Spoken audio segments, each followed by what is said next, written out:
military began ground operations in the country. The U.S. military is deploying additional resources to assist those affected by Hurricane Helene. Secretary of Defense Lloyd Austin has authorized up to 1,000 soldiers to aid recovery efforts in the wake of the storm, which has resulted in over 170 deaths. Political sanctions have been imposed on members of the Russia-based Evil Corps cyber criminal group and its affiliated businesses in collaboration with Britain and Australia, the U.S. Treasury Department said. Evil Corps is known for creating and distributing the Drydex malware. Firefighters have successfully put out a massive fire at a recycling facility in western Wisconsin after battling it for over 20 hours. The blaze erupted at Omaha Track in the town of Campbell on French Island near La Crosse.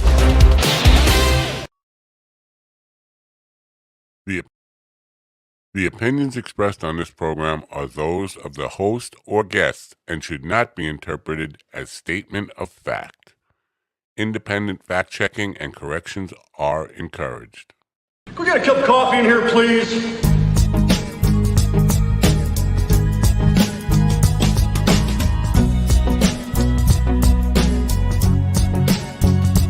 Everything is askew.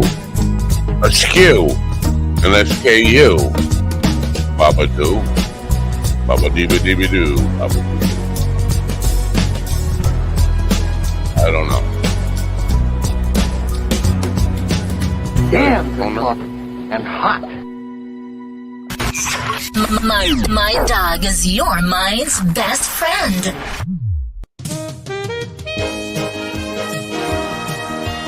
Oh, you caught me half naked here. My dog is your mind's best friend. Wake up, America. You've got a dog that needs walking. That's right, sunshine. Just put on a big pot of strong coffee and get ready to type your little hate mail with your opinions about Kumbaya and flat earth I have insanity. an opinion about Kumbaya. Stand-up comedy? You want stand-up comedy? Well, we got, we've got sit-down comedy. It's time for Coffee with a Dog. You make me laugh. Yeah. All right. Are we done laughing yet? I'm not trusting the band to not start up all over again.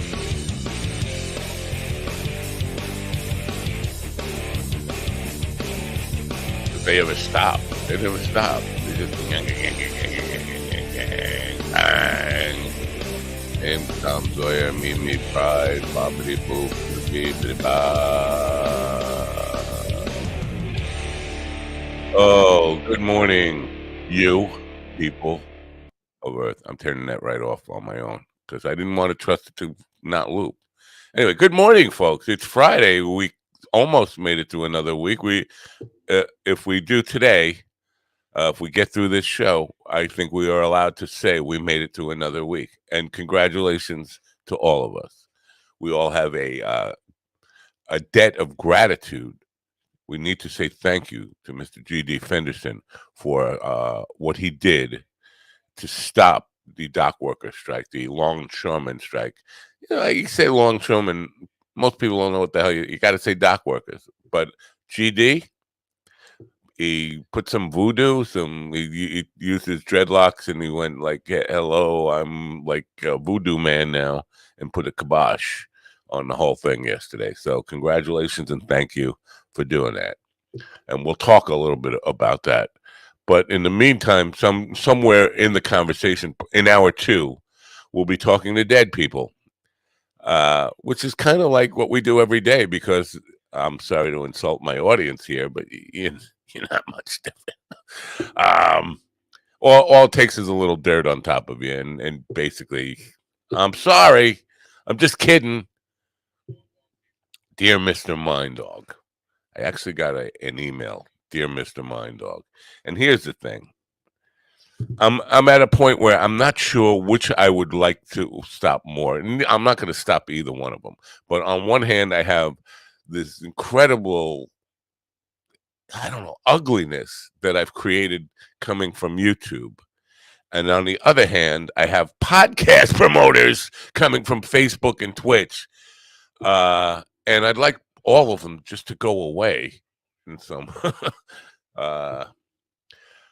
So I got one yesterday. I put out a reel about John Lennon's years after the Beatles. Somebody said, I'm not kidding you, dear Mr. Mind Dog, all the music that Lennon created after the Beatles sucked so bad that he deserved what he got. Now, it starts off, dear Mr. Mind Dog, which is kind of like either trying to be polite or trying to be condescending. I'm not sure what. But then it goes on to, his music was so bad, he deserved to get assassinated on the street with a young child at home. This is how ugly people are. But that's not as quite as annoying to me as somebody saying, I got 1,000 bots, 1,000 views and 4,000 watch hours, and then, like they're selling, it's bots, obviously, but it's all day long, all night long. Once people know that you're in this business, streaming, podcasting, whatever, you're broadcasting on the internet, they come at you like cockroaches in Brooklyn. It wasn't from George Harrison. Thank you for no. You know what? Maybe we'll talk to John Lennon in the second hour. We probably will have lots of celebrity guests who are no longer with us popping in just to say something about Ken Tamplin. No, whatever. All these people are because all these hateful, crazy, ugly people commenting on my YouTube channel are about the Ken Tamplin stuff. Somebody compared him. They said he's the P. Diddy of the music community, which I think is a little extreme. The guy lip sync. He wasn't butt fucking kids. I don't know. I don't know the Diddy. Bieber, maybe. I don't know. I have not seen the videotape yet. Boy, am I in trouble now. I think that's libelous, and I could be sued for the nothing that I have, and you can take all the nothing I got, Mr. Diddy, once you get out of prison for saying you butt fuck kids. Obviously, we know that's Steven's thing, not yours. I'm again in more trouble now. Maybe I should stop talking.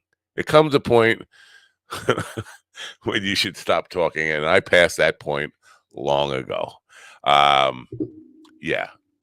Maybe my sponsor probably would not want to be associated with me at this point, but I want to tell you about our new sponsor. If you notice, I put out a lot of content. A lot of content, more than most people. And people say, how the hell does he put out all that content? I know they say that. I can hear them from here. You hear somebody saying that right now? How does he put out all that content? Well, he puts out all that content because he has a tool called Opus Clips, which is an automatic AI video editor, and it's very, very good at doing what it claims to do, and it's cheap, and you can get a free trial. Here, I'm going to play a little video to let you learn something about it, and then I'll share the link. The link is actually in the description if you're out there somewhere on Internet Planet, in the description on most of the channels here, not on Instagram. By the way, if you're watching on Instagram, get on YouTube, Facebook, get on Twitch and hang out with the podcast promoters. But here is a little information on Opus.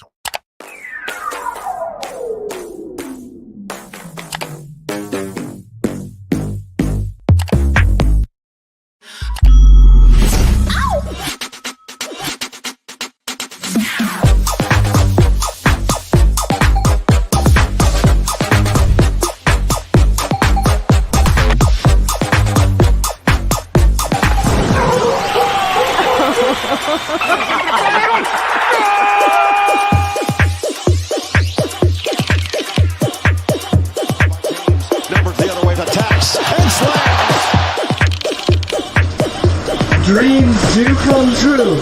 I am showering on Netflix.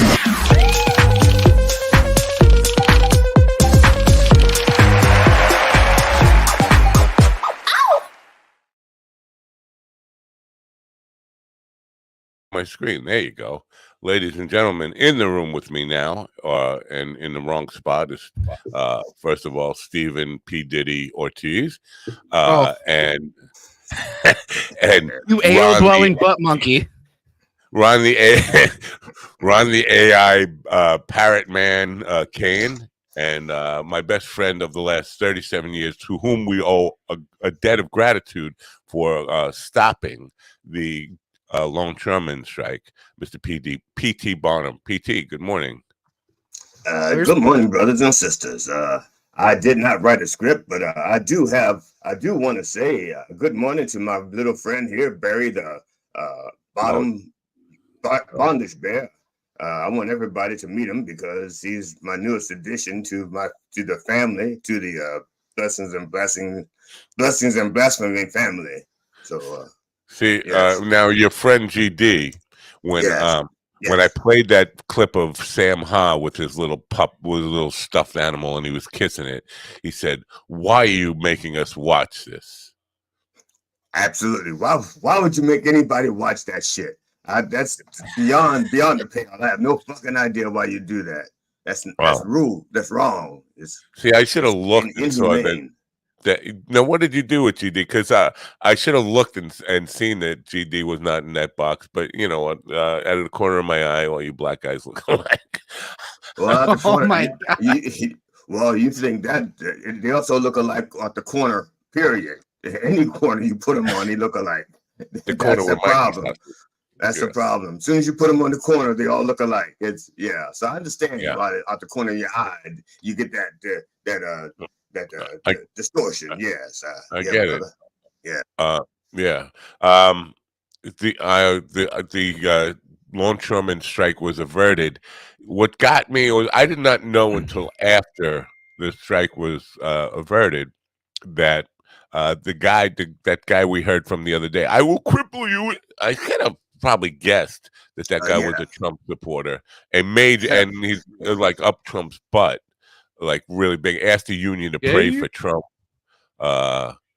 So I can imagine what I'm imagining is when that thing was going across my screen that the strike was averted, that I could hear ketchup bottles hitting the walls all over Florida yesterday. Really upset by that. The October surprise is that Pete Buttigieg was able to intervene and convince them not to go on strike at this moment, which is kind of confusing, like how he would be able to do that, knowing this guy loves the taste of orange cock. Well, if you think about it, he likes the taste of all cock, and in return, he heard that there was a bunch of semen. Did you get bigger, or did your camera just get closer to you? I'm leaning forward because right now the sunlight is coming through the window and burning me. So you could sing like John Denver, "Sunshine on my shoulder." Sure. Yeah. Dude, I only have 2 modes in the sun. I have see-through and burn victim. I don't have any in between, so I got to be careful. All right. I'm just back to you. You guys have no thoughts on what did Buttigieg do to this guy to get him I can back think of off? a few ways he may have done it, but I'm not going to say those out loud. But they rhyme with blowjob. The other way would be the other way is I don't know. Honestly, I've met the guy. I don't think he's that convincing. So.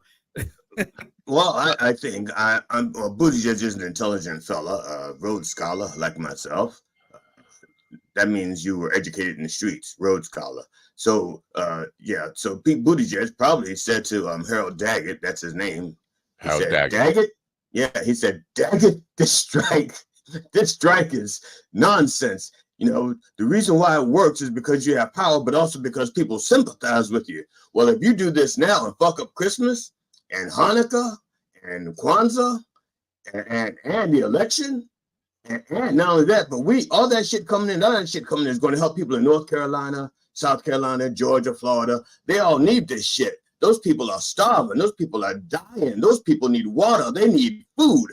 What kind of person are you going to look like if you hurt all of those people? Nobody's going to give a fuck about you dock workers. They're going to say, you're not dock workers, you're boat people. Get the fuck off my land. That's what they're going to be saying.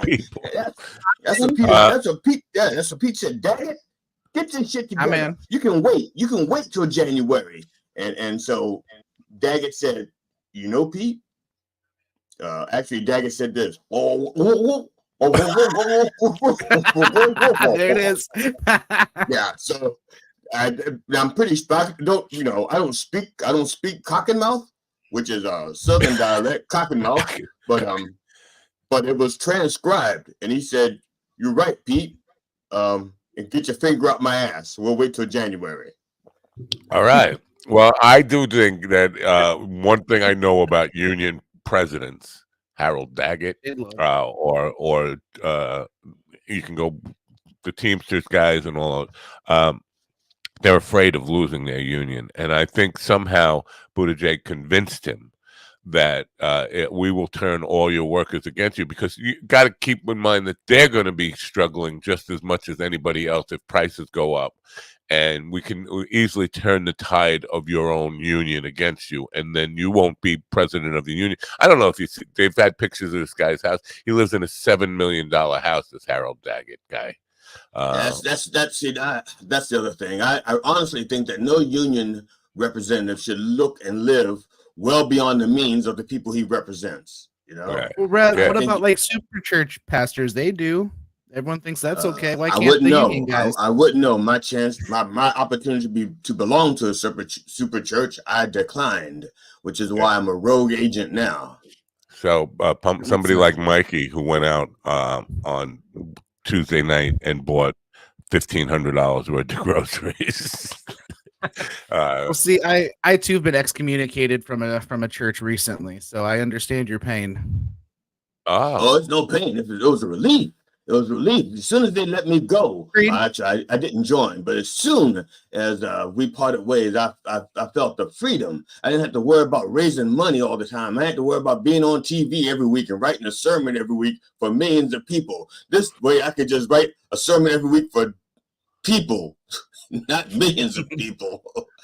Now, I have a song called Church on Sunday, and the hook line is, I go to church on Sunday, raise hell on Saturday night.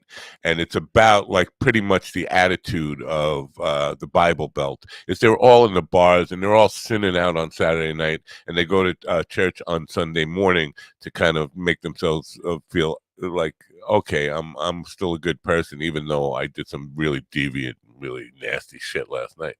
But you have you're going to be raising hell on Saturday night in some respect, and then you never take a day off on Sunday after that. You're not allowed. The Lord says you don't get a day off. What kind of slave driver is the Lord where you can't get a day off? I think we need to unionize and say, hey Lord, we're a member of a union down here. And we get a day off every once in a while, and I get a sick day and personal days. No. Well, I don't know why people would be surprised if you read the Old Testament. The good Lord condones slavery. Right there it says, "Do not covet thy neighbor's wife, thy neighbor's ass, or thy neighbor's slave." So right there it says, okay, to have slaves, just don't steal them. Right there, don't covet them. So yeah. If you guys, yes, brother. So if you guys unionize, does that mean you'll get to learn cock and mouth? I have a transcriber, so I will never have to learn it. That's a damn good question, Brother Kane. Good question, Brother Kane. I go out to Saturday evenings to those places because that's where the souls are that need to be saved. And so Saturday nights, but then Saturday night, I'm hoping they'll come to me. Instead of me going to them, I'm hoping that we can have a sold out show, SOULED, sold out show. That's what we're hoping for. We people get revved, and to quote my brother Kane, they get revved up and stroked down. Yeah, that's what we're hoping for. Revved up and stroked down. Understand now that most of the Sundays that I am in the back in the tech area while you're doing your Church of Last Resort show, that I am burnt out from a gig that I got home from. I didn't get home all that late, but it takes me a while to kind of decompress and get to sleep. And often I don't get to sleep till 3 a.m. and then I'm up to do church at 9 a.m. Now, are you gonna be burnt out on Sunday morning? You're gonna be able to deliver. You can bring your 100% A game. I will give it. I will give it everything I have, and I don't know how much that is, but I will. I will empty the tank. It's like you can watch me prime the tank just before I empty it. You I can, really, I will. You just, I but yeah. think that will So get us canceled. I I don't don't. know. They haven't seen my tank. It's like Tiananmen Square. It's like Tiananmen Square times two. That's what I'm talking about. Got these little Chinamen right in front of it going, please don't shoot me with the load. That's what I'm talking about. Yeah, so it's Tiananmen Square times two. Yes. Whoa. So All right.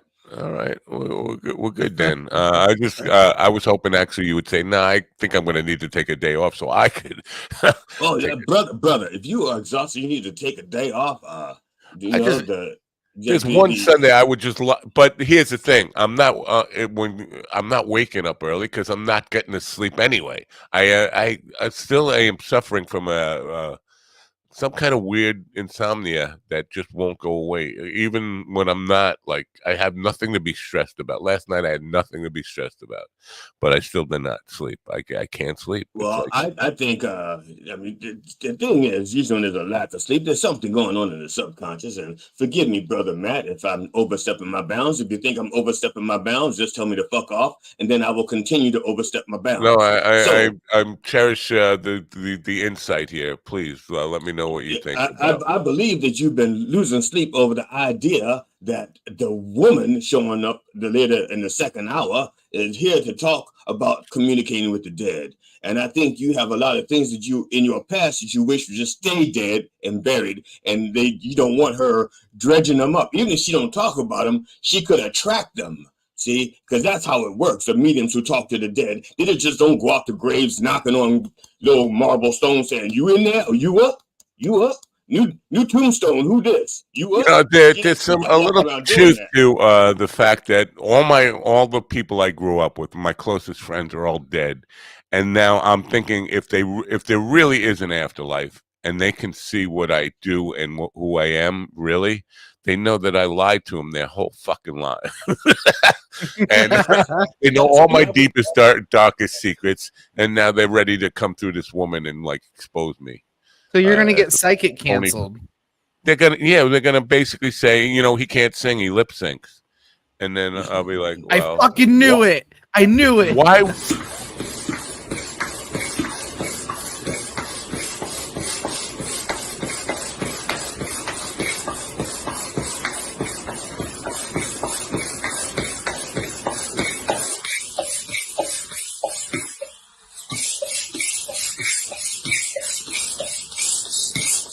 Looks like Ron Kane's cousin. What the Al. fuck was even that? That's how the Reverend gets everyone ready before the show. That's him Oh, priming his tank, right? That's right. That I'm was in the your tank. cousin Getting Al. revved up to stroke down. Amen. Thank you, brother Ron. But that's I've kind never of what been I'm so thinking the spirits confusingly are seeing me aroused in do. my life. Right. But, that's what I'm worried about my friends who I used to hang out with my whole life who are dead looking down when I'm actually priming the pump like that. And it's uncomfortable. Get out of my room. Get out of my room. Doesn't bother me. Yeah. Yeah. But coincidentally, I was talking about John Lennon and because I put out that reel yesterday. That guy said he deserved it because he didn't like his music that he put out after the Beatles. Now, I remember very clearly the night John Lennon died, Psychic George, because I used to, on WBAB, which was later, it was the station that I worked at, my first radio station and where I had my first show. The guy who had the overnight show was a guy named Joel Martin, and he used to have a guy named Psychic George on, George Anderson, who was one of these channelers who talks to the dead. And he was contacting Lennon within a half hour after he was shot. and basically, bringing him through. And I was like, that is so fucking rude to be like playing this game for clicks, not clicks, but attention and all that stuff, and commercializing a guy's death, a tragic death like that.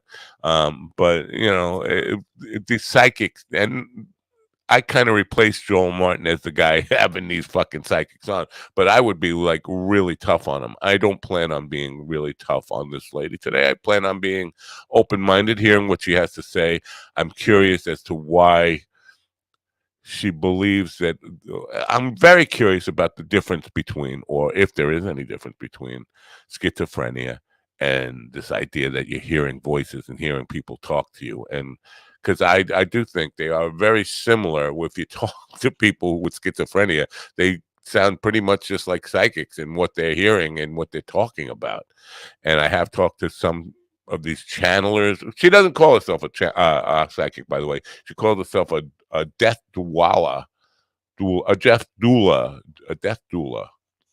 I never heard that before in all my experience with this stuff. But that's, so I don't want to beat up on her. That's Steven's job to beat up on her and try to say, you need to prove to me. I'm not looking for proof. I'm just looking for why she believes in it. What? Let me clarify though. When I say I want proof, I just want to be convinced myself. I don't necessarily want to prove it to the world. I'm so confused by the amount of people that buy into it that I want to feel how they feel or what they feel, and I've just yet to experience it. So exactly, everyone's rubbing nips, and I can't even find my nips. I don't even know what they're talking about. So I get it. So here's what I would say: that we can look for evidence without putting the woman on the witness stand and just making her feel persecuted about it. No. And I saw her picture. She seems like a really nice lady. She doesn't really look like the type that would try to be out to scam people. You got that from a picture? Because you could look at a picture of a person who, I don't know. I absolutely judge books by their covers, 100%. So unless she comes off like a snobby bitch, I'm going to be really nice. I already sent you guys the message on what I'm looking out for to see if she's true, if she locks onto me or whatever. If what she says is true and it comes out true, cool, I'll be convinced. But if not, then I'm just not going to buy it. But I'm not going to be mean. No, she seems like a nice person. So I'm not going to, we'll see how she is when we meet her. But I don't plan on beating her up. So I do have a theory as to why she calls herself a death doula.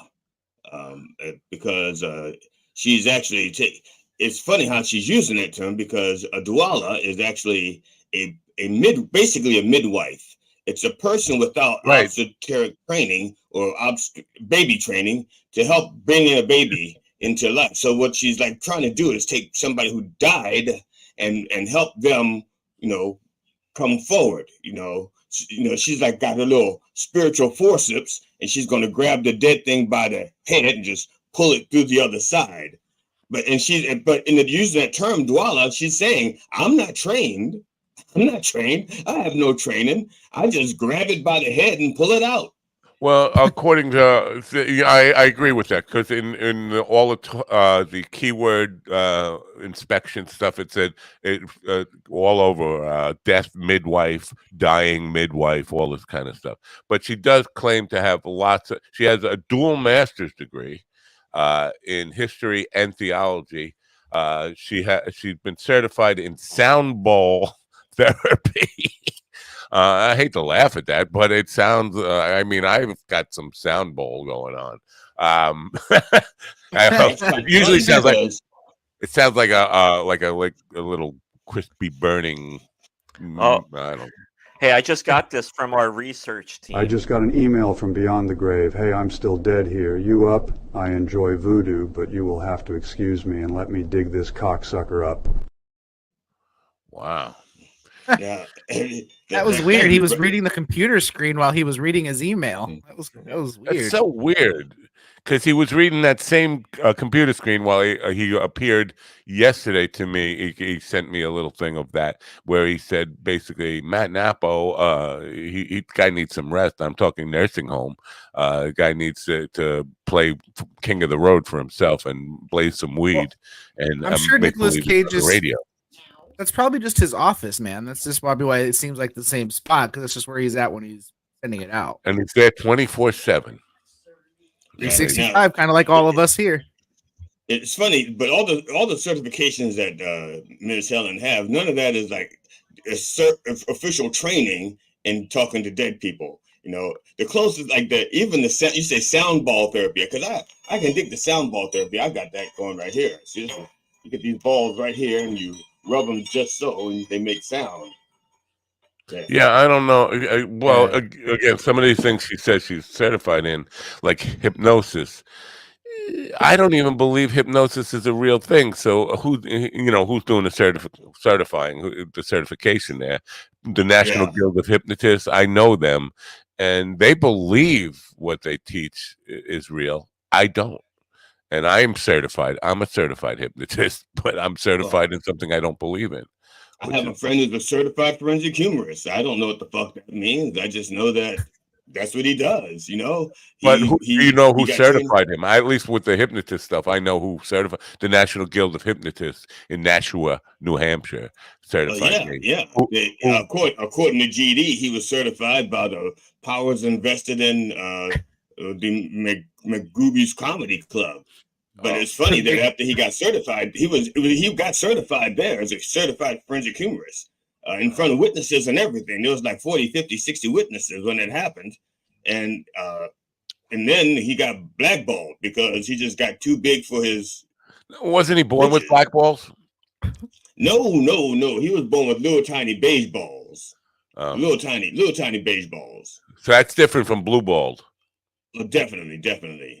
Beige balls have potential. Blue balls have potential too, but it's a deal that is, if energy, it's like the difference between kinetic energy and potential energy. Okay, blue balls is potential energy. It's just being stored and waiting to be released, you know. But when you're born, you got kinetic energy. You know, it's just swinging back and forth, trying to build up energy. You know, and that's why baby boys are kicking like this all the time. They're trying to get that kinetic energy going so it can eventually become boom, real energy. Like a click clack.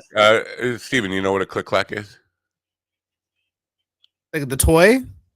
It was a toy. Yes, it was a toy. It got Well, is it the balls on the string, or is it the one with the plastic? It was like it's like my ding-a-ling. It was two balls on a string. So that's what Chuck Berry says my ding-a-ling was. But yeah, two acrylic hard plastic balls, and you click clack. You do this, and they'd clack together. But what was happening is they would be breaking off, and piece was flying off and killing the kid next to you. And a lot of kids were ending up. That happens so seldom. That honestly happens so seldom. Have you seen the Trump rallies? It's happened a lot. The real reason. That is not the real reason they got rid of it. The real reason they got rid of them is because you could take those things and throw them and wrap somebody around the ankles. They're running. You throw it around the ankles. They go like, bam, and then you get that happened more than the exploding balls. Very few people got the exploding balls to the face. That's not true at all. When I went to church camp, it was never mind. That's it. Yeah. Church camp. Yeah. So I mean, click clack, pity whack, give the dog a bone. That's an excellent question. That's an excellent question, brother Ron. Excellent question. I love Ron. He's got all these great questions that he just keeps throwing out there. And I know. Yes. Wow. Nicolas Cage. He is. He is what we call bilingual. He can communicate from both sides of the grave, even though he's stuck on this side temporarily. Yeah. So So this parrot thing. This is where I'm confused because he got Nicolas Cage to say cocksucker and whatever he said in there. They limit me to 300 characters, and I had Trump saying stuff similar to that, and they said no, you can't. It can't be generated because there are words in there. How do I get around that?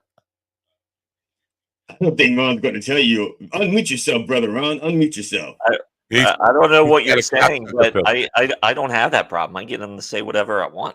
I mean, there are some things you have to finagle. Like I have noticed, if you put in certain phrasing, then the AI will give you this bullshit. Like I can't generate the video or something like that. Right. So you just gotta. It's a lot of wordplay involved sometimes. It sucks that you can't import like new people because they don't have a whole lot of people in there, and a lot of those aren't the people I would choose to get saying shit that I want them to say. I mean, some of them are.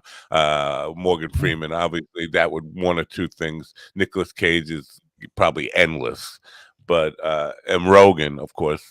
I like playing with Rogan. Well, We yeah, do it.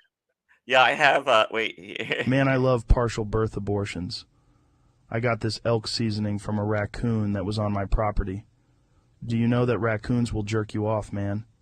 You know, Elon once said to me, Joe, I must jerk it in front of you. I gotta say, man, I was so aroused by it. All right. And that was 300. That seemed to be a little bit more than 300 characters. So, yeah. Partial birth abortions and elk seasoning are somehow related. I feel so old. I could not figure out how to get these AI things to work. Like, I got the AI built into my phone. I was barely able to make those pictures I sent you guys. I don't know how to use it. Oh, Steven, did you see that? I just sent you a video that I made with your. I did. Honestly, I'd much rather have somebody breaking Taylor Swift's guitar in my living room than a cougar all day. So, what phone did you get? It's the Google Pixel Fold 9 Pro. How much? How much? Scratchola. The full retail value is $1,800. Wow. So basically, but you got the hookup, right? You got the hookup. You got the. I got a decent discount. I got $800 off, so it's about the cost of your better regular cell phone. Yeah. And did you get the extended warranty so that when you drop it from your wheelchair and run over it or use it as a wheel chock, like you fold it like this and use it as a wheel chock, it does actually work really well like that. Yeah, you can kind of just prop you it can make up. a wheel. That's what I'm saying. You can make a wheel chock with it. So you got the extended warranty. I did. Oh well, yeah. Because here's the thing. Even though I got it for the regular, it's gonna. I'm making monthly payments on it through my cell phone plan, obviously. But in the event that it got broken and I don't have the insurance, I don't get another $800 off of a new one. I'd have to pay. Say that word again. Say that word again. Which one? Insurance. Insurance. You said insurance, like you are from Tennessee, like you're from Tennessee or Alabama, or that's how they say. I was raised in Alabama. There's a little bit of accent in there sometimes. But insurance. See, the accent should be on the shore because that's what you're sure you're going to get your fucking money. Fighters. Insurance. All right. Christopher not walking. Now, why did you feel compelled to change from iPhone? What was did Apple do something to hurt you? No. So I could stop running since my beginning in cell phones, I've had Apple and Samsung off and on back and forth. And I stuck with iPhone since the iPhone 5S, and I've just been really bored with it because it's barely changed. The interface has barely changed. They're just adding stuff now that Android's had for 10 years. I mean, it's just I just wanted something new and different, and the fold screen is really nice for things I do on my phone. So, man, it must be nice to just be able to just do things. That's why I've been able to convince my wife to have a Guatemalan housekeeper, something new and different. Exactly. And again, I didn't, there's no way in hell I'd ever spend that much money on a phone outright. So I got a good deal. And is Hector the Guatemalan housekeeper? Is he treating you right? Yes. Well, we got dead air. Why? Because I said Hector instead of. Ron muted himself by accident. Yeah, I got that Taylor Swift video, but it comes live from Steven's living room loaded up. So there's a cougar there. By the way, I would have put I would have expected like some old bitch like who's been divorced twice and looking for a man instead of a cat. But okay, let's see Taylor Swift.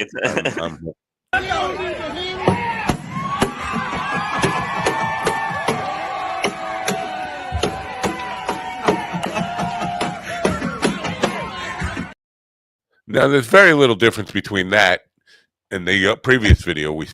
So listen, yes, there was an old guy jerking off in my living room, but also, I cannot believe he'd spend that kind of money on a guitar just to break it because he hates Taylor Swift. That is some dumb white people shit, is what that is, honestly. Yeah, well, It was dumb just because why is it important to you to be, first of all, you don't even know that that's Taylor Swift's guitar, and I heavily doubt that it ever was her guitar. But why is it so important to you to bash her guitar? Because she doesn't agree with you politically. She's not for Trump, so you have to bash her guitar. He interrupts the football games. Well, to be honest, I think it's because it's either that or shoot up his Bud Light, and he ain't gonna waste good beer. He ain't gonna waste. He ain't gonna waste good beer. He can't play guitar anyway. He can't. Such play a guitar. waste of energy, man. It's like the people that spent thousands on their Nike shoes to then go and fucking burn them. Like, you already spent the money. They already got your money. They don't give a fuck what you do anymore. Like, stop. Right. Yeah, Stupid. I don't. It's just $4,000 break a guitar. That's dumb. The people from Converse are really pissed off because they're saying like, why are you burning $1,000 a pair of $1,000 tennis shoes? You can come to Converse and get like 1,000 pair of tennis shoes for $1,000. You could have done something. Yeah. You could have bought like 100 stray cats to feed the Haitians. Yeah. Yes. You could have saved lives. You could have paid off all the school lunches for kids at the school that you're gonna, Hold up. Either Ron said getting ready to send another video, or he's got gas. I saw that look on his face. Let's talk a little politics, shall we? Can I talk a little politics and piss off everybody? Right after this message from Ron's AI. No. No, I'm finishing editing here. Okay, because I saw that look on your face, and it's either AI or gas. I'm still learning the subtleties and the difference. So go ahead, brother Matt. You said you want to talk about sticking the bottles. You know who Stu Peters is? He used to be on Fox. Now he's on Newsmax. He is like one of the most rabid pundits, total Trumper. But he said, because Melania came out doing interviews about her book, and she seemed to suggest that she is pro-choice. And Stu Peters said, if Trump can't control his wife from coming out 4 weeks, 5 weeks before the abortion, before the election, it is an abortion. 5 weeks before the election and saying stuff that seemed to be pro-abortion, then how can he be trusted to run the country? This is one of the most rabid Trump supporters saying Trump is not fit to run the country because he can't control his wife, which is a really, bigoted thing to say. But it's so they're turning on him just because she said that, which is really astonishing to me. I don't think any of the hardcore Trump supporters are going to jump off because Stu Peters says that. But I thought it was a remarkable chain of events that I didn't see coming, that she would come out as against one of the main parts of his platform, and that the people on Newsmax would react in such a strong way to he can't control his wife. Look, he can't control his wife. No, I didn't see the entire commercial thing, and I'm not sure does she actually mention the words abortion, or does she just say it's my body, my choice? You know what? She could have been talking code, like saying I'm not letting Donald touch me. My body, my choice. Donald is not getting any more of this. I can't stand him, man. He's fat. He smells. I'm only doing this because of the prenup.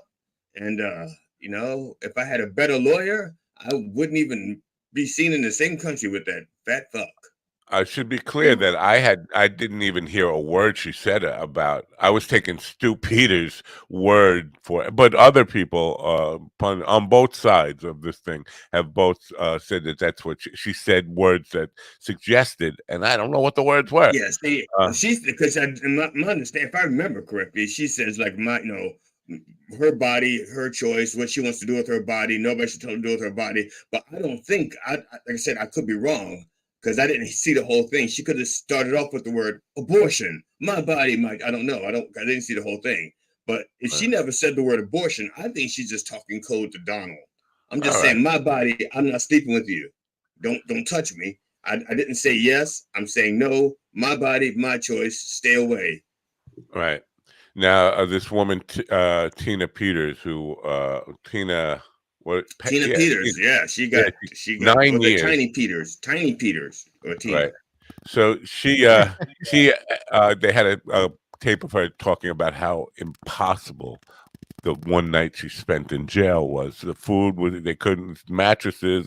She was complaining about all the accommodations in jail, like it's not a 5-star hotel. Go figure. I didn't know. I thought jail was supposed to be cushy, but that was after one night in a local holding cell, not 9 years in prison. So I think she's about to go through some things, to say the least.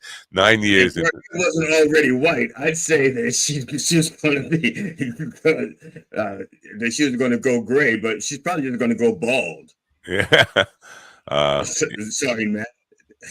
I'm not implying that you did time, and that's why your hair is. Oh yeah, Ian's backing up what you said. She was saying my body, but she was choice, but she was talking about the vaccine, not about abortion. Now, why would I guess maybe Stu Peters fell for the or just didn't bother doing his homework like I didn't bother doing my homework on this. But the Newsmax guy, Steve Peters, was coming out assuming she was talking about abortion as well. Thanks for clearing that up. He probably didn't watch it. He probably didn't watch it. He probably got, somebody sent him a snippet and said, Stu, check this out. This is what this woman talking about. And he didn't do his due diligence. See, and that's the problem with people with itchy social media fingers. No, social media fingers, so Ian said, okay, see. Wow, nobody's fact checking the fact checkers. Oh man, you motherfucker. That's a something. I'm like Joe Rogan right now. I'll believe anything anybody tells me. That's a good one, brother Ian. But that's all I'm saying. Maybe he didn't watch the whole clip because, like I said, I know I didn't see the whole clip, so I don't know that she's talking about abortion. Like I said, as far as I'm concerned, that's a message to Donald. Don't touch me. My body, my choice. Don't touch me, you fat greasy fuck. Right. So, did you murder GD? Oh no. He's got a lot of work to do for me. Right now he's reconstructing a penis that we need to use for the show Saturday because we didn't like the way it looked. It just didn't look right, and we said we need it bigger and browner and more, more. Didn't look like a penis. It looked like somebody took 2 Coke cans and just spray painted them. You know what I'm saying? And so he's back there putting veins on it and stuff like that.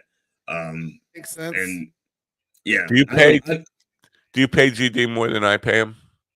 I pay him twice as much as you pay him. That's why he's taking off time from this show to do stuff for me because I pay him twice as much as you pay him. Yeah. Damn. Yeah. All right. And when you pay him twice as much, you get 4 times the production, which is about he's worth that money. Okay. Well, yeah, I'm glad you got him working for you because he really just lollygags it around here. He doesn't do anything really. He just he gags with me also, but it's not a lolly. Gags. Oh, there it is. You guys big sports fans, I know. You're both big. You're both. You're all 3 big sports fans, right? Big sports fans. Yeah. I like big sports. I like football. Well, Monday, Brendan Walsh will be here. Brendan Walsh is he's not going to like me saying this. He's the funniest living comedian. That's what I'm going to say. And he will hate me for saying that. But he has it because first of all, you just damned him to hell because he's not going to make it through he's not going to live through the weekend now. He's going to be dead by Monday morning. That's probably true, but he has for a long running now. I think it's 3 years in a row. Him, Stanhope, and some other dude who I guess is a comedian that I never recognized. They do a football picks show. I mean, so we'll talk about football on Monday but he won't be here till 11 a.m. because he's in LA and he has kids. We're going long. Yeah, he has to bring his kids to school at 7:30, so he'll be back home by 8 his time, which is 11 our time.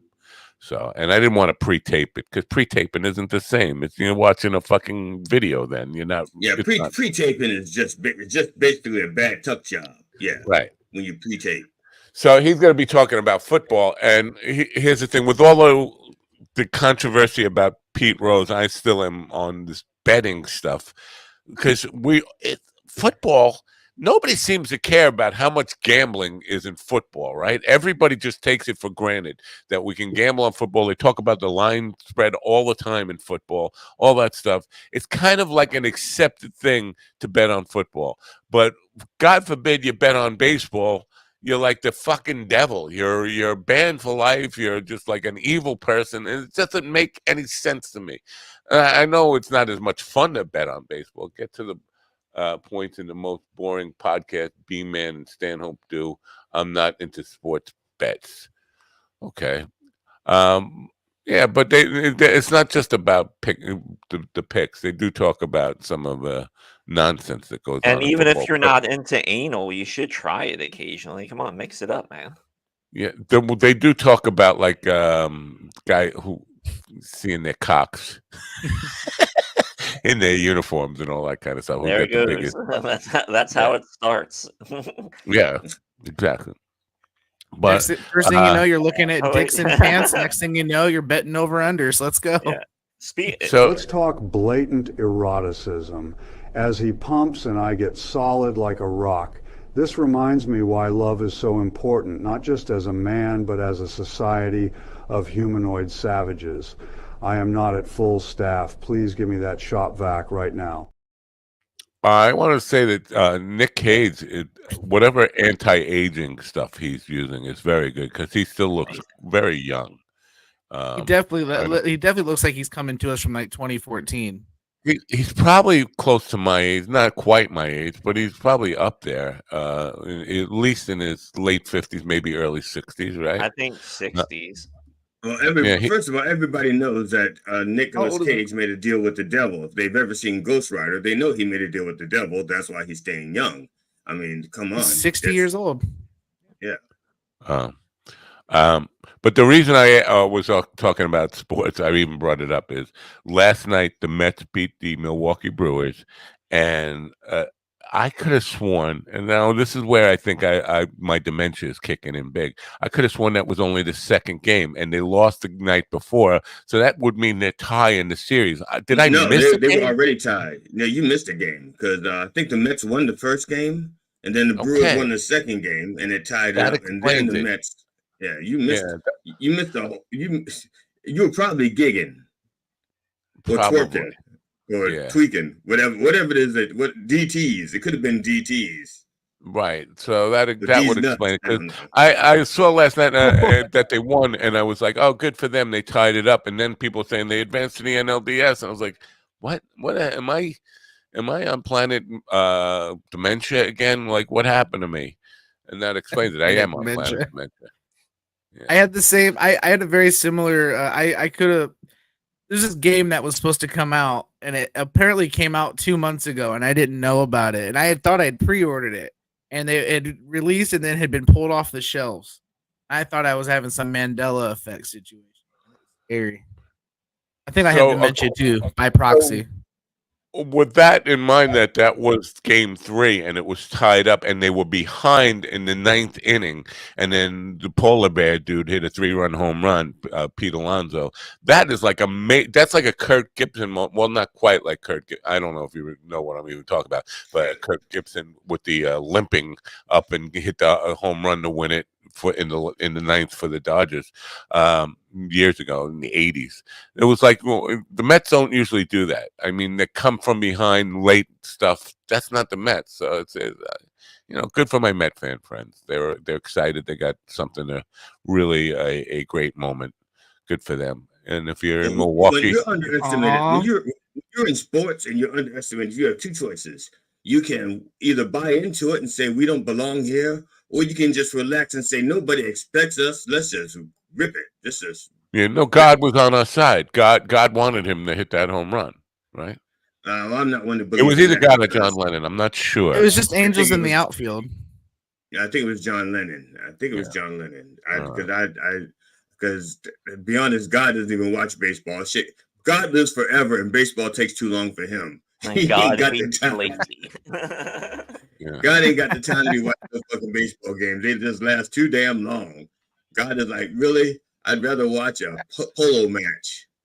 But I was thinking in terms of the betting stuff, because if you were a betting person, if you were, because growing up with a bookmaker, my father would react to every game's outcome like the whole world depended on it, and probably did, and I was just too naive to understand how much money was on everything like that. But those late game, complete turnarounds from winning to losing or losing to winning, that makes such a difference. In my house, you would basically see TVs flying, you would see air conditioners flying, shit getting thrown through walls, holes getting punched in walls, or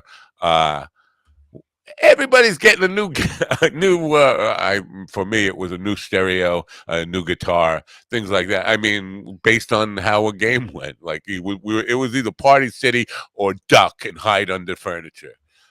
So I was just thinking about how both sides experienced one end of that last night. If you were in Milwaukee and you were the son of a bookie, you probably were hiding under the couch or something. And if you're a Met fan and you're in New York and you're the son of a bookie, you're probably thinking, what's Dad going to buy me tomorrow? This is going to be great. We're going to get a new car. Wasn't that was a country song, though, wasn't it? Son of a Booker Man. Yeah. Daddy came home with a water cash. She was the son of a Booker Man. Yeah, I remember. That's exactly it.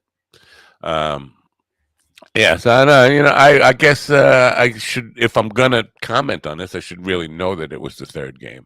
I was just confused. Like, what do you mean? Did they only have to win 1 or 2 because they had a better record? Have the rules changed, or is it still 2 out of 3? No. The early rounds are the early rounds are best of 3, and then it becomes best of 5, and then it becomes best of 7. Yeah, and then it becomes best of luck. Then it becomes like best of luck. See you next season. I don't know how I missed the first game. It just bypassed me. I guess I should have been paying. Well, I guess it's like, well, you wouldn't be familiar with this, Matt, because it's probably been a while. But it's like sex. You're going to have your pre-game rituals, and in this case, it's only a couple of strokes, couple of strikes, whatever it is. I lost. I lost my metaphor. I had a good metaphor just laying right there, and then I picked it up to use it, and it just. You never met a 3. I've met a 4, but I've banged a few 3s. Yeah, I banged a few 3s. It was just wonderful stuff, wonderful comedic stuff there. Thanks, man. I really strive to be the very best. Oh, strive harder, my man. Brother Steven, strive harder. No, don't give up the dream. I hate these kind of messages. I just got a message from a booking agent that said, call him today. There's just a few things I need to go over with you. Like, if I have a booking, that's one thing, but these kind of messages, I have a few things to go over with you. It's your writer. You shouldn't have those little fucked up writers. Like I says, I want pre-chewed Starburst in my bowl. Who do you want to chew the Starburst before they put them back in the bowl? Or do you want them to separate it so you don't? There's nothing to go over. There's nothing. Do I have the gig or not? Is the money there or not? That's it. So you can text me. The gig is on. The money's there, or the gig is off. The money's not there. I don't need to have these long conversations, and just the suggestion that a conversation needs to be had. No wonder I have insomnia. That's all I'm saying. I don't want. It should be easy. Show business should be easy. You got the gig. Here's what it pays. You don't have the gig. Here's what it pays. What's the goal? I don't know. Me and my booking agent get in arguments all the time. Okay.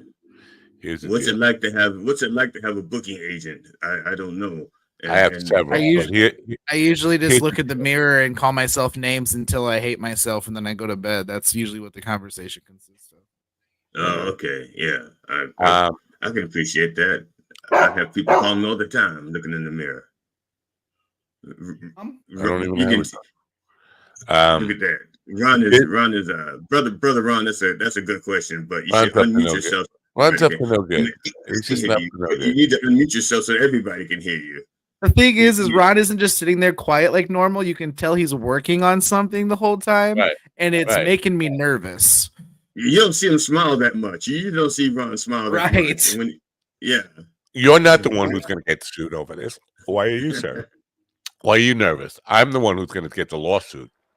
That's right. Why so You might have to serious? change the opening thing that says all views of it and opinions expressed to include Right. something about videos by AI or something.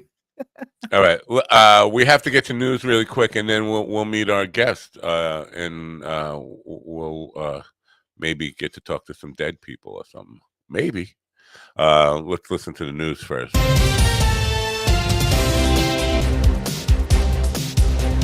The U.S. military is deploying additional resources to assist those affected by Hurricane Helene. Secretary of Defense Lloyd Austin has authorized up to 1,000 soldiers to aid recovery efforts in the wake of the storm, which has resulted in over 170 deaths and left hundreds missing across the Southeast. The troops stationed at Fort Liberty in North Carolina will help distribute food, water, and aid. Lawrence Keller reporting. Political sanctions have been imposed on members of the Russia-based Evil Core cyber criminal group and its affiliated businesses in collaboration with Britain and Australia, the U.S. Treasury Department said. Evil Corp is known for creating and distributing the Drydex malware, officials said. Additionally, the U.S. Department of Justice announced an indictment against an Evil Corp member for allegedly using BitHamer ransomware, which targets U.S. victims. Joseph Eckerson reporting. Israel's military reported that 8 soldiers were killed during intense fighting with Hezbollah militants in southern Lebanon. This announcement follows 3 days after the military began ground operations in the country. The update on the ground raids comes nearly a year after Israel launched its war against Hamas in the Gaza Strip, a response to the Iran-backed group's October 7th terrorist attack, which also led Hezbollah, an ally of Hamas, to fire rockets into northern Israel. Benjamin Wright reporting.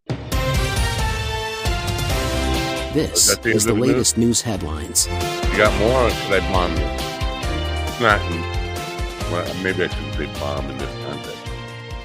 Firefighters have successfully put out a massive fire at a recycling facility in western Wisconsin after battling it for over 20 hours. The blaze erupted at Omaha Track in the town of Campbell on French Island near La Crosse. The facility processes scrap railway ties and other materials into biofuel. Flames and smoke were visible for miles. Campbell Fire Chief Nate Melby said the fire burned through an area equivalent to 4 football fields of railway ties, along with a 30-foot high mound of chips. Liam White reporting. The Department of Homeland Security has announced a ban on importing goods from a Chinese steel manufacturer and a Chinese artificial sweetener producer. The DHS accuses both companies of using forced labor from the Xinjiang region in China. This move expands the U.S. government's effort to prevent products linked to human rights abuses from entering the country. Kevin Sanders reporting. Domestic violent extremists pose the most significant physical threat to government officials, voters, and elections-related personnel and infrastructure, including polling places, ballot drop box locations, voter registration sites, campaign events, political party offices, and vote counting sites, according to a Department of Homeland Security report. DHS noted that extremists, driven by policy grievances, have increasingly targeted election officials. The overall threat level in the U.S. will remain high, according to the agency's annual threat assessment. Wade Addison reporting. And that's the latest news headlines with Alan Edwards. Just stop. Maybe you need to update the app. Do you need to update the app or something? I don't think so. I think there is a problem with the loop button here, but it's highlighted and not highlighted. I don't know. Let's just keep off. I have a question about that Chinese story about them. It sounds like it would be okay to be using slave labor if they use them from the right region. It's just they're using slave labor from this region. Like, no, you can't use it from that region. You got to use it from this region over here. Right. Well, if I heard that on the news and I was living in that region, I just move. Yeah. I'm just move. Go where the food is. I'm sorry. I just got. This is just all the hate on YouTube. One of these people found. Remember when Jackie was on last week? Jackie Martling. Was that last week?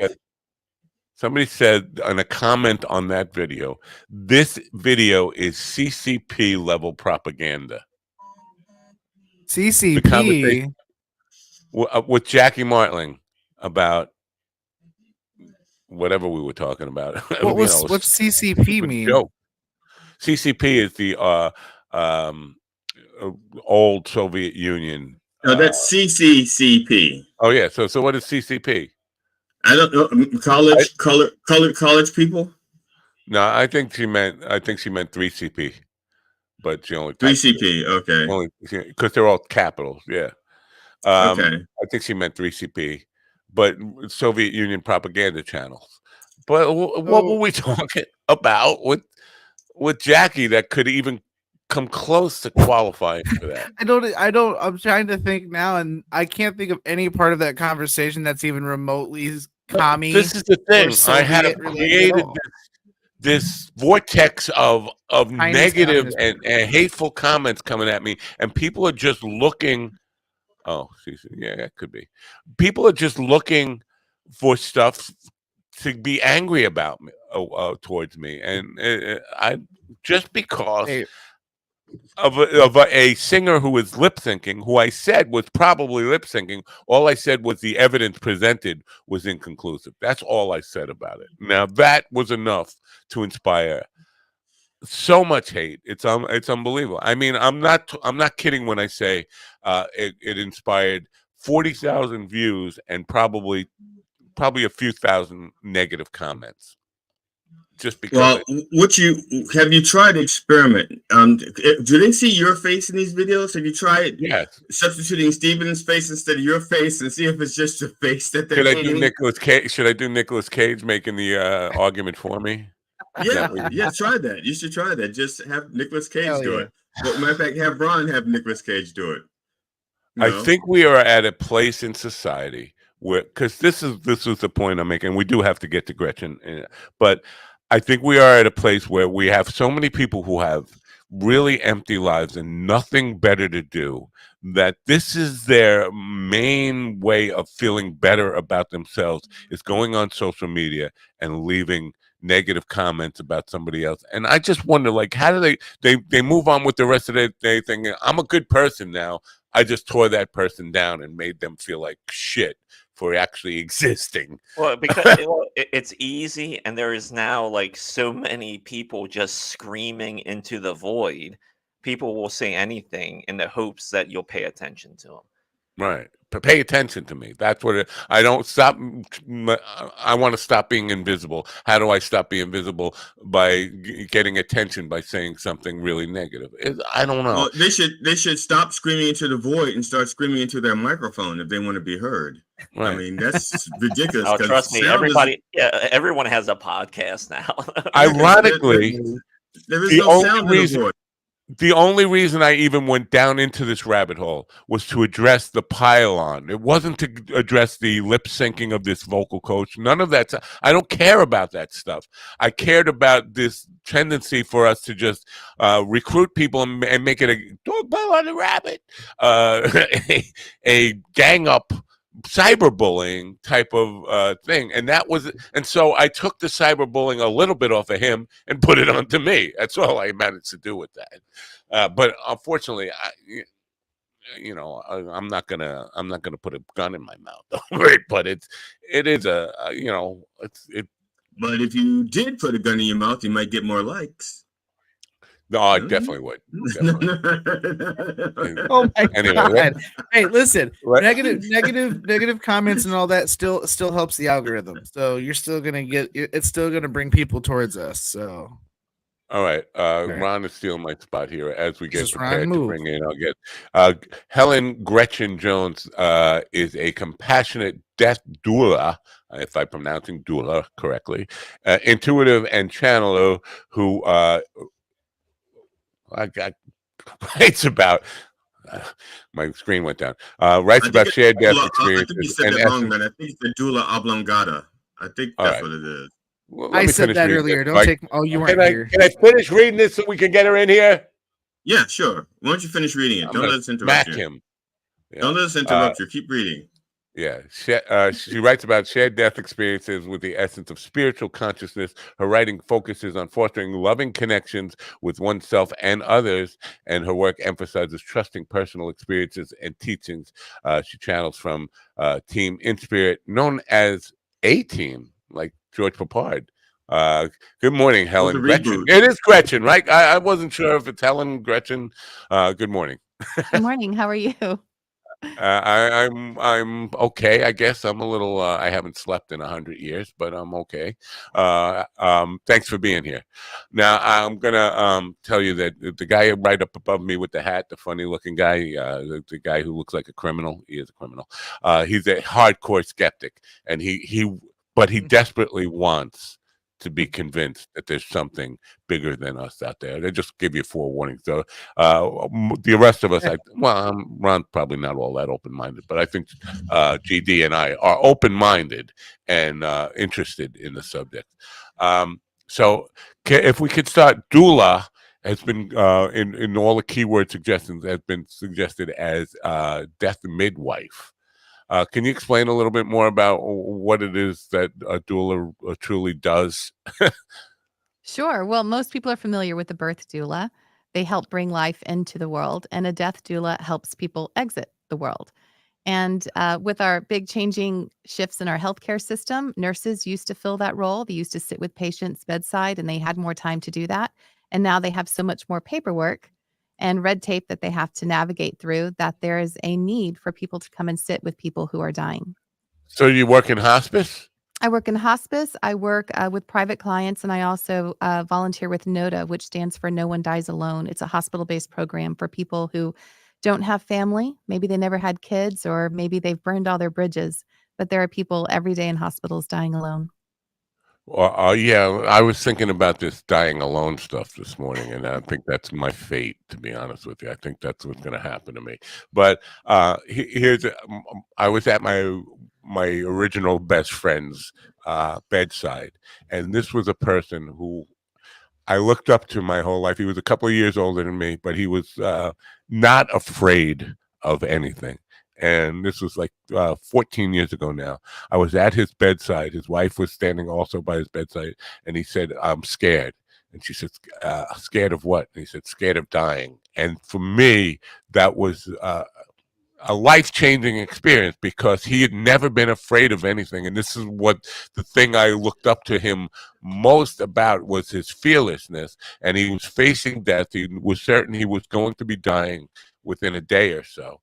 And he realized that he's afraid of dying. And since that moment, my life, my perspective on death is changed, and there is a certain degree of fear, not of being dead, of the moment of passing. What light can you shed on why is that? If we're going to a better place, or there's something beyond this that is better than this existence, a higher plane, why is it so scary? Because it's the unknown, and a lot of people fear the unknown because we don't have any way of knowing for sure where we're going. There's so many contradictions on our earthly plane of what happens after we die that no one knows for sure. My experience so far, and that's all that I can really account, is that when people are transitioning to the other side, especially in the last moments before death, minutes even, they aren't actually in their body. So when a person is what we perceive struggling to breathe and take their last breaths, they're already outside their body. And a lot of this is validated with near-death experiencers. You hear those stories where people are like, "Oh, they were doing CPR on me, but I was up at the hospital ceiling watching down at my body," because the soul or the consciousness of a person doesn't need to be in their body for traumatic events like that, like the CPR and the crushing of the ribs, and their heart has stopped. Same thing with when we're dying naturally. Our body is going through the process of shutting down, but we can step out of it and observe from a different vantage point, usually standing right there with friends and family. Interesting. Now, when you have these experiences, tell me about it. Do you have to willfully? I'm expecting, assuming that it's just an auditory experience, right? You're hearing voices. Do you see things like I see things. Uh, do you see visions of actual like spirits? Yes, Or yes, do they definitely. look like like a physical manifestation, like what is depicted in Hollywood, like a transparent human body? So, I guess the way I could explain it, and this is the way that I tell everybody whenever I am having these experiences with people. I've had experiences with spirit my whole life. And I try to get other people to quiet their minds so that they can also have experiences. I believe we are all consciousness, we are all spirit, and because of that, we can all connect to other spirits and other levels of consciousness when we practice. So whenever I see someone, it's as if I were to ask you to close your eyes and imagine the beach and imagine the sand beneath your toes. Imagine the waves washing up around your ankles. Imagine the breeze caressing your skin, and you can almost be there. And you're also aware that you're sitting in your chair right now in front of this microphone. You're in two places at once. That's what it feels like. It feels like an overlay of information of another world kind of overlaying on top of my physical reality. And when I allow that information, those impressions to come through, and then I validate them by explaining what I'm seeing, it can be very healing and helpful for the family and for the patient. Do you actively seek it out, or does it just come to you? A little bit of both. So I usually prepare myself with a meditation beforehand, and it sort of puts me in a mindset of connection. I clear my mind. I sort of allow whatever I'm going to experience to happen and not be dismissive. So I put myself into a little bit of a mindset. I don't know if any of you guys do that before you get on your radio show. If you put yourself in a mindset of, okay, this is where I'm going to be, and this is how I'm going to act and be open right now. That's what I do before going in and serving the dying community. Well, up until you said be open, you probably had most of us right there. No, Yeah. no. We're going to act. We're going to act, but no. To be honest, I can't even describe what I go through before we go. A lot of it is anxiety about what could go wrong today, and what is Ron going to be putting on that's going to make me liable for a lawsuit or stuff like that. But it's a different experience. But I don't know. I don't know what I really go through. It's not something that I'm really conscious of. It's just, I'm not really paying attention to what's going on with me in that moment. Does it ever happen spontaneously? That's what that's what does it, do you actively seek it out, or does it come to you? Does it ever happen spontaneously? And is that uncomfortable? Is desirable or undesirable? It has happened spontaneously, but I think that's also because I'm open to having anything happen throughout my day. It's not scary at all. I find it very desirable. I love when people pop in, and especially if they're giving me information that's helpful for others. So it's always good, because bad trips, good trips, bad trips, all that kind of stuff. You've never had a bad energy, bad spirit, whatever you want to call it, present itself. So, okay, I have had an experience with spirit that I was uncomfortable with one time. And when I worked with my team in spirit, who I call A team, they helped me to better understand that this consciousness was or is misunderstood. They don't feel heard, they don't feel loved. It's that sort of experience. And sometimes whenever you're not on the same level as that spirit, it can come across as an uncomfortable feeling. But I don't have fear around things that are negative or evil. In fact, I'm not really sure that that even exists. I think it's a Really? misunderstanding, or just not in alignment. So when we see human beings doing things that are so repulsive to us, that is not evil. That because I'm not certain that a force of nature is evil, but I feel like we all have things that the potential to do evil deeds, right? Or you disagree in that, like everything's okay no matter Uh, what you do. A little bit of both. So having doing evil deeds does not make you inherently evil. So when someone says someone is evil, I think that that would be implying that they are inherently evil. We all have the capability of doing evil deeds, and we all have choices. I think that what could be deemed evil in 2024 may not be deemed evil in 1300. So, you know what I mean? It's like, what Yeah. moment of time and space do you want to place your morals in? Right, it's a morality question, and based on what we've been conditioned to think is acceptable. Like Right. you know, unfortunately, and gets uncomfortable. Pedophilia or rape, all these kind of things, in bygone days, were just kind of natural human behaviors and not looked upon as evil. But our society now, in our code of morality, says they are. But it still feels evil, maybe just because I've been conditioned so hard to think that way. But it's a sticky wicket when you talk about the human condition and what we believe in and all that kind of stuff. Now, I may have this a little bit wrong because it's been a while since I've had to put this into words, but I think it was the Essenes who had the philosophy that people were basically their goodness depended on how much light they had, and they divided into 9 parts. And if you had 9 parts of light, then you were just like all good. But if you were without light, if you were 0 parts light, then you were just the antithesis of good. You were evil.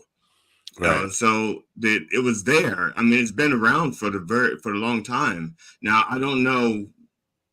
Again, I don't know if it's just a matter of semantics, whether or not we want to call people evil or not. But philosophically, we've been calling people evil or looking at them as evil, not just their deeds, but the people themselves, their souls, as just Right. lacking light, lacking compassion, and that's what they refer to as being evil. I mean, You just confused me even more. I thought I was getting a little bit enlightened here, and then you just like said, let's talk to Matt about how 2 games can make the Mets NLDS bound or something. I don't know. You confused me. What did you mean by that? He doesn't know. What? By that question, by your comment on good and evil. Well, it's just that I'm just saying because it seems like it's a matter of a school of thought thing. It depending on your school of thought that people can be evil, and it's just that your school of thought. Like I'm not sure what school of thought you're like. Like for example, my school of thought is from the Theosophical Society for the most part, and then I grew from that. So, right. But in our school of thought, there are evil people, and we have the receipts as far as we're concerned, or as far as they're concerned. Yeah, evil deeds. There's definitely evil. I mean, yeah, evil people. But even if they don't say the person is evil, then they're the thing that's in them, the thing that drives them is evil. Right. And the person just manifests. That's the question, I don't know. really. It sounds like Gretchen doesn't agree with you on that, right? If people can't be evil, then how can we explain, for example, like small children who even commit like really crazy evil atrocities, like the little girl who was just recently convicted for killing her mom or her parents. She was like 6 years old, and then she killed her parents or her mom, one of the two. Was on the stand laughing when they were showing the crime scene photos. Like that seems pretty evil, like at its core, right? What do you think, Chris? Okay, so my experience so far with spirit is that the brain, the human earthly brain, is a filter system. It actually filters out information, and then it also interprets some information, but it also filters out.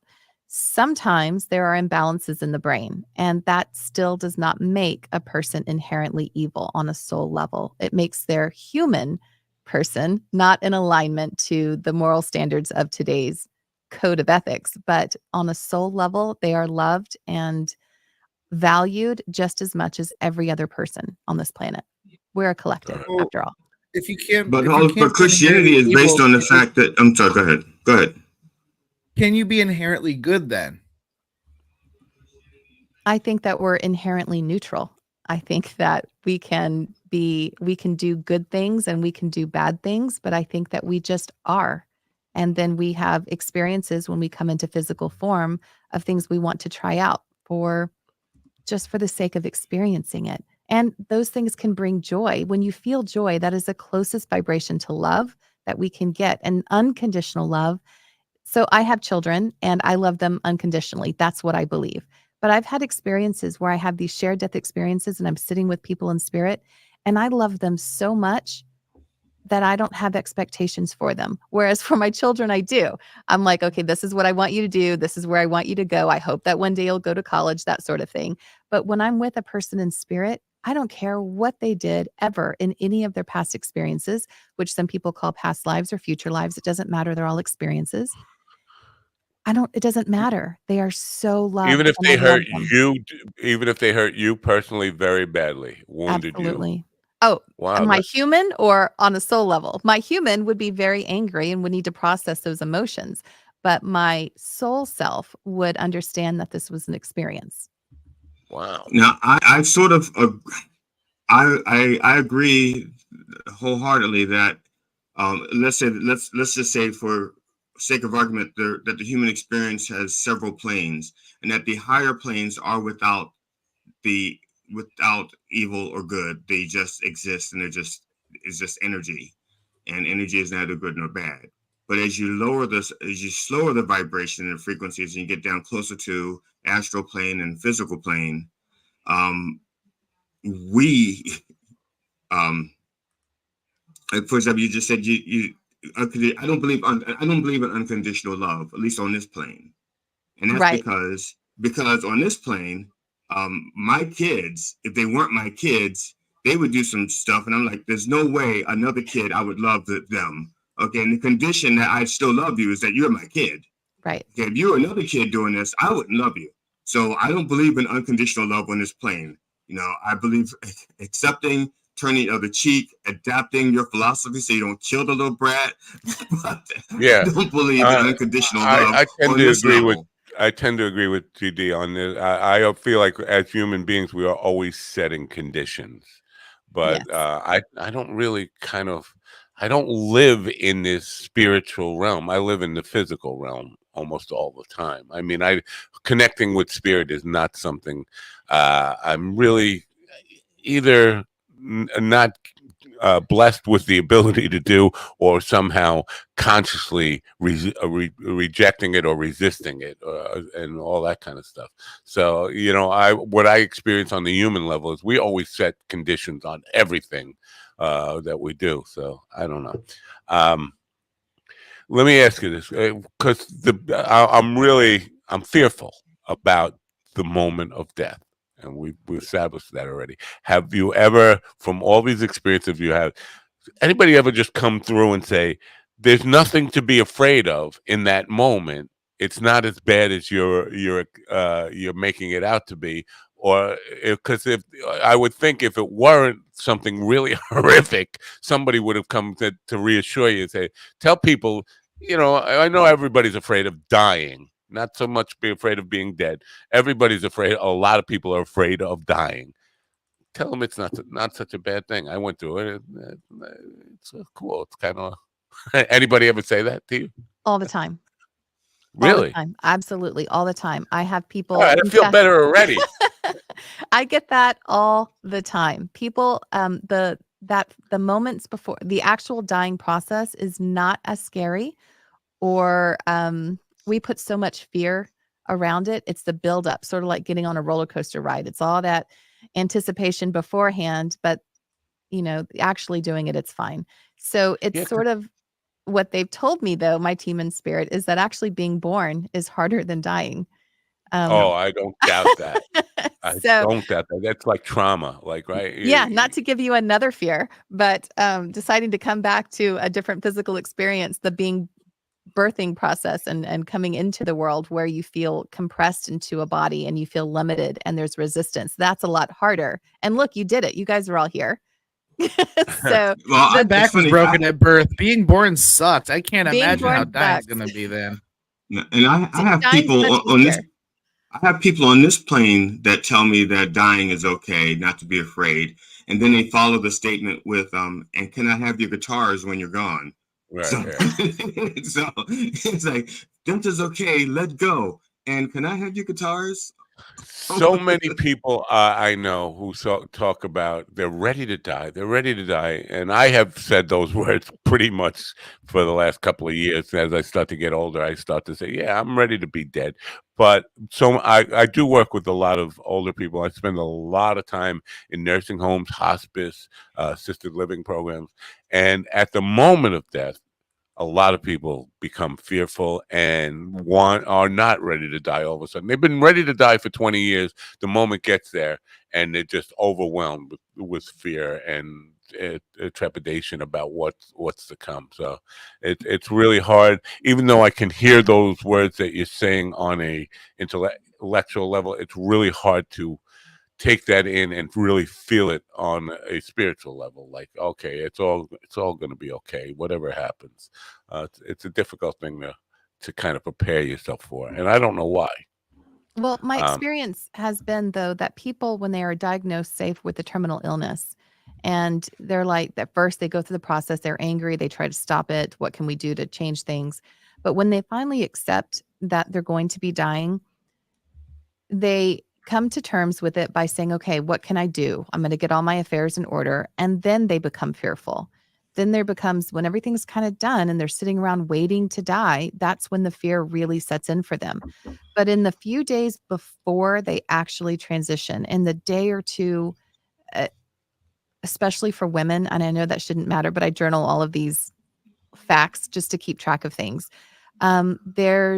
They're open to receiving visitations from people who are already in spirit, and you can hear those stories bedside that people are having. When those people arrive, it eases the patient's fear. They start to feel like, okay, I have a foot in both worlds. They start to feel like maybe there is something more and there's hope for them, and they're not as fearful. Men oftentimes will hold on to it. They have quicker deaths, it seems, based on my journals. Not all the time, of course, there are exceptions. And they don't want to stay in the fear as long. So women will kind of hold on a little bit longer for some reason. I'm not sure why. And the men are more quickly to let go because they don't want to be in the fear. I think that matches my experience. As you were saying that, I was thinking about all the women and who I've seen give it up, or not be resistant to give it up at that last moment, and but men just seem to just I don't know, accept it. Now, I'm assuming because you got healing in the title of your book, Healing Whispers and Spirit Guides, that your intent is to be a positive person, right? But in my 45 years of interviewing people like you, it does draw a lot of negativity from people who either are don't want to believe, don't believe, need proof and all that stuff. But there is an awful lot proof to me that you're not just some kind of charlatan taking advantage of people. A lot of negative energy comes back your way. Is that true in your case? It is true, and I didn't recognize. My husband's always telling me, "Don't read the comments." So you guys were talking about that beforehand with the comments, and I do get a lot of that. I don't. I don't get a lot of it to my face. It's only, behind the keyboard that people feel brave enough to say something like that. And Right. it's usually very religious based. So I have a lot of people who ask me to pray for Jehovah or that I'm doing the devil's work and things like that. It's usually very faith based comments. But I'm not trying to convince anybody. It's just this is my experience. Yeah, but I appreciate that, but I don't think from my experience, it's not just people of religion or whatever conditioning of belief that they have experienced. It's also a lot of scientists who now there are scientists who are open to the mysteries that this stuff illuminates or attempts to illuminate. But for most of it, scientists who are closed-minded to think, not closed-minded, maybe that's the wrong word, but have been conditioned to think that anything that approaches this is superstition or magical thinking, and we shouldn't even consider it. And so there's both of it.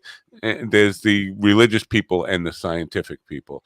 But what about what about the scientific people that think that like what people see at death is actually just the brain's struggle for survival at its last moments? That's why people have like these visions. Great question. He doesn't talk a lot, but when he does, he says something worth considering. Absolutely. So there is a neurologist who died and came back, and his name is Eben Alexander, and he wrote a book. If you guys haven't read his book, I highly recommend it. He talks about how the parts of his brain, because he was in a coma, that should have been shut down, that are responsible for visions or hallucinations, were not active during the time he was having these experiences. This is an incredible book. Check him out. There are scientists out there who are working within the realm of quantum physics and using the experiences that people have, what we call spiritually, or maybe consciousness might be a better word to use, and trying to validate some of these experiences and getting a lot of really great data. The biggest amount of science that we had, these huge leaps, really happened in the 1920s. You know, we had Einstein and we had Marie Curie, and we had, you know, all these Nobel Prize winners, and all of this information was really since the 1920s. We haven't done a lot since then. So everything, that's really not a lot of time, you guys. Like 100 years, what is that? You know, to understand just the bare basics of our world. So in 100 years, we are starting to introduce quantum physics into our consciousness. And I feel like we're right on track. It's okay. Okay. Yeah. I have a question. So as Matt said at the beginning, I'm skeptical. Okay. Yeah. And I considered myself an atheist for the longest time. After that, kind of just, I feel like there's something out there. I'm not sure what exactly, you know. But I've had my heart stop. I was, I guess, clinically dead for almost 2 minutes. I didn't have a near-death experience. That's actually happened twice where I've been dead for more than a minute. And I've never had a near-death experience. There's never been the light. There's no voices. There's no seeing anything. It was just like going to sleep. And the second time they had to use adrenaline to get my heart going again. Like I was out, you know?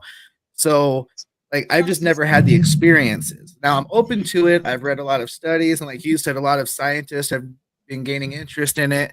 You know, the government's had interest in it. So I feel like there's something to it, but I've really had the experience. So is there anything to that, or like, what does that mean? I don't know. What's your take on that?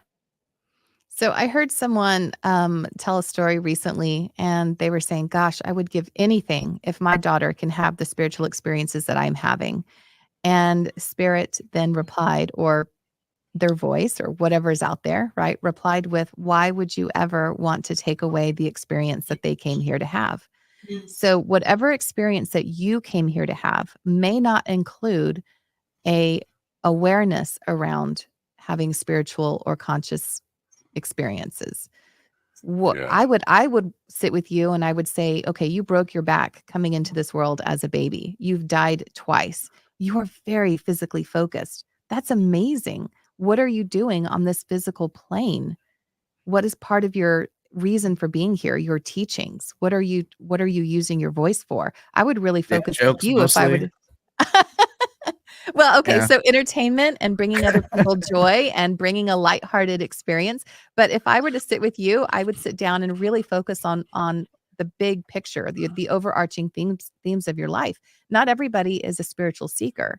I find it's one of my passions, and it brings me joy and it makes me feel connected. But you connect in another way to people. Look at you sitting right here, connecting, telling stories, listening to other people tell stories. That's connecting, and that ripples out. That offers people grace. That offers people peace when they hear this, and entertainment. And that's your little piece of the world where you're bringing, joy, and that ripples out. See, that rings very true. Pretty safe answer there. I guess I'll give you that one. We'll write that down as okay. Here's how and why, and I've kind of shared this 3 or 4 times already in the last week, but I'm always trying to understand purpose. Like, what the hell is this ride all about? Why are we even here? And I think we often look for our life's purpose way higher than we set our sights on. I'm here to change the world. I'm here to. Oh, we lost her. I didn't No, do we it. lost Ron. No, she's still here. I We didn't lost do it. Ron. Oh, all right. All right. Let me come back to this and this and this. We look for like my purpose is to make a monumental change in humanity, and sometimes it's little things like you were just explaining to Stephen in entertainment, the value of that. And in a nursing home just last Friday, I was playing for a man who basically can't get out of his bed, and it was unresponsive. He's 99 years old. His wife was there with him, and she asked me to play a song for him. I did, and he gave me a big smile and a thumbs up, and his wife was in tears saying, "You did that! You did that!" And that, for me, I was like, sometimes maybe my purpose in here is just those little moments where I can bring happiness and joy to one person in a very meaningful way that really moved his wife to tears. That's enough. Why do I have to, heal the planet or be Gandhi or something like that? Yeah. It's enough for me to have that, but to accept that makes me feel a little bit small and insignificant. But it also validates that my life has got some worth to it. You know what I mean? That's I kind of how I feel with it. Same thing, it's like, because I think I've said it in the past too. It's the intrinsic value of doing comedy is part of the reason I enjoy it so much. I like bringing joy to people and helping them ignore the bullshit in the world for 5 minutes. That's what I enjoy doing. But yeah, accepting that just makes you feel kind of. The big question, the mystery on all of this is if the higher plane is a better place to be. Why do we even have this mass physical experience? Why does any of us need to be here if there is some place we're going? Like, what's the purpose of all this? Not just my purpose, but the purpose of humanity in the big picture. Any insight on that? Yes, for the sake of experiencing. When you start off in the other place, in heaven or the in between, or there's all kinds of words for it. Look at us switching around all over. I know we are the Brady Bunch. It's a And story of a girl named Gretchen.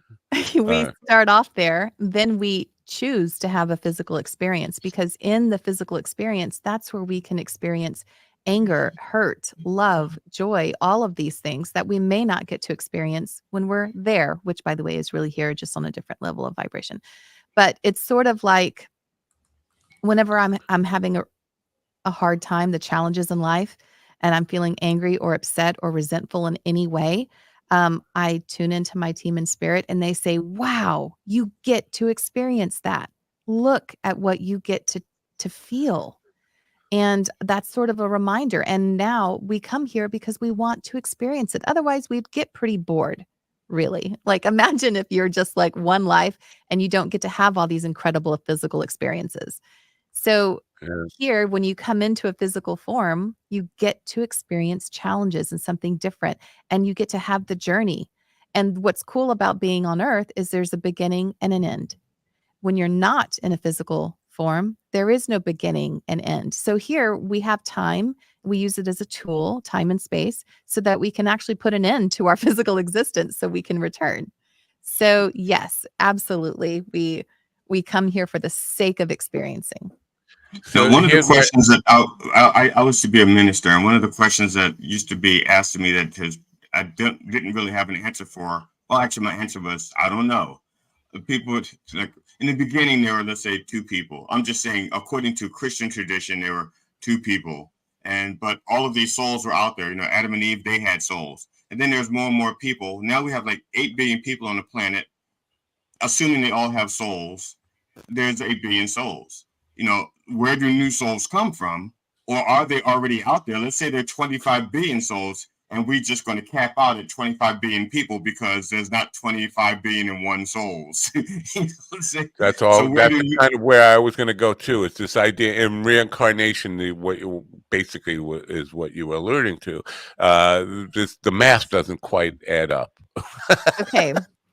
Okay, so we are multi-dimensional souls. We're multi-dimensional beings. So let's see how I can explain. This is my experience only, of course.